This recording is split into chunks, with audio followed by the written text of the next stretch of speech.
You see me crying because of that song that you sang. He saw the best in me. God wasn't looking at what was in me. God was looking at what he could do with me and do for me if I would give him the opportunity. I haven't been really embarrassed in the pulpit since I've been preaching. I made mistakes, sure I have. Peter made mistakes.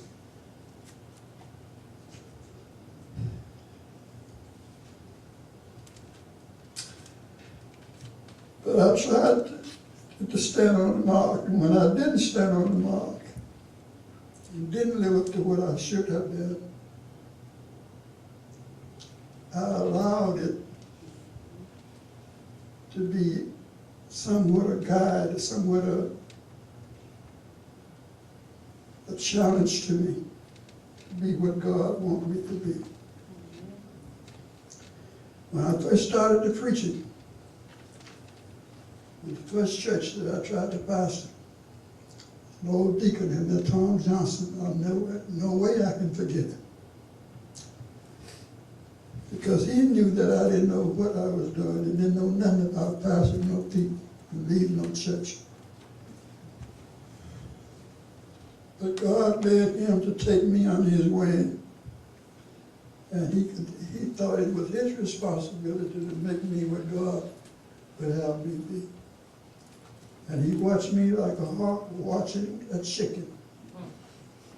And I remember one Sunday night, we had communion, and after the communion, I had to go into the pulpit, to go into the pastor's study to pull off damp clothes, because in Chicago you can't walk around with damp clothes on if you expect to survive.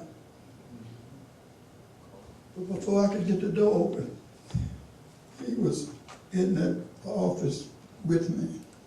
And he said, come in. He come in saying, boy, you messed up that sermon tonight. And he made me mad because I thought that I had preached a good sermon. And some of the members, like they thought it was a good sermon, but he said I messed it up.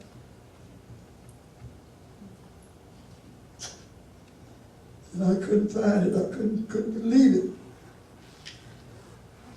But I asked him to tell me. He said, I'm not going to show you and I'm not going to tell you. So I just want you to go home and read the text.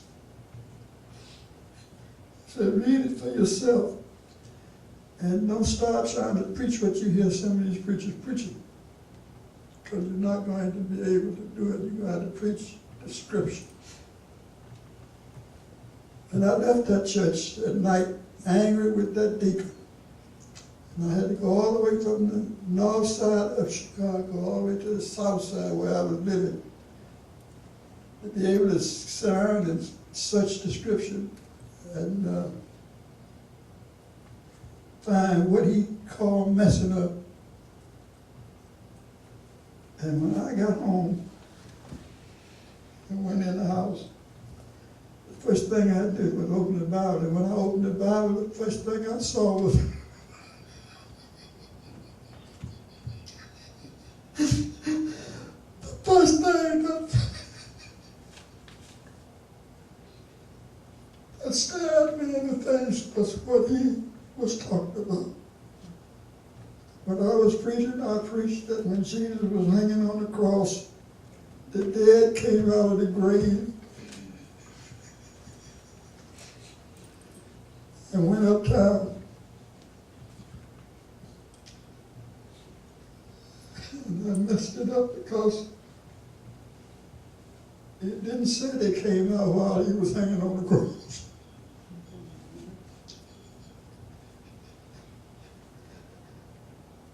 It said that they came out of the grave after his resurrection.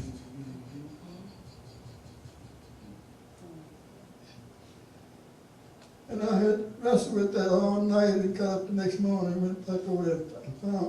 We didn't have to find him. Went to the house and I told him. That old man put his arm around me and said, boy, I wouldn't steer you wrong. I want to help you.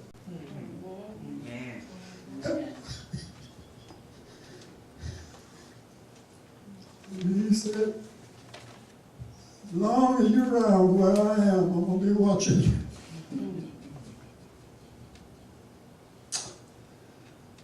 What I'm trying to say out of this,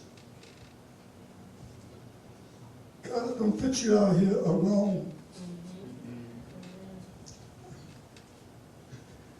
When He puts you here, He wants you to know He is with you. And He's going to provide for you. Yes. And what He provides for you is not going to be coming from heaven. He's going to provide for you right here among you. He's going to send people that can help you.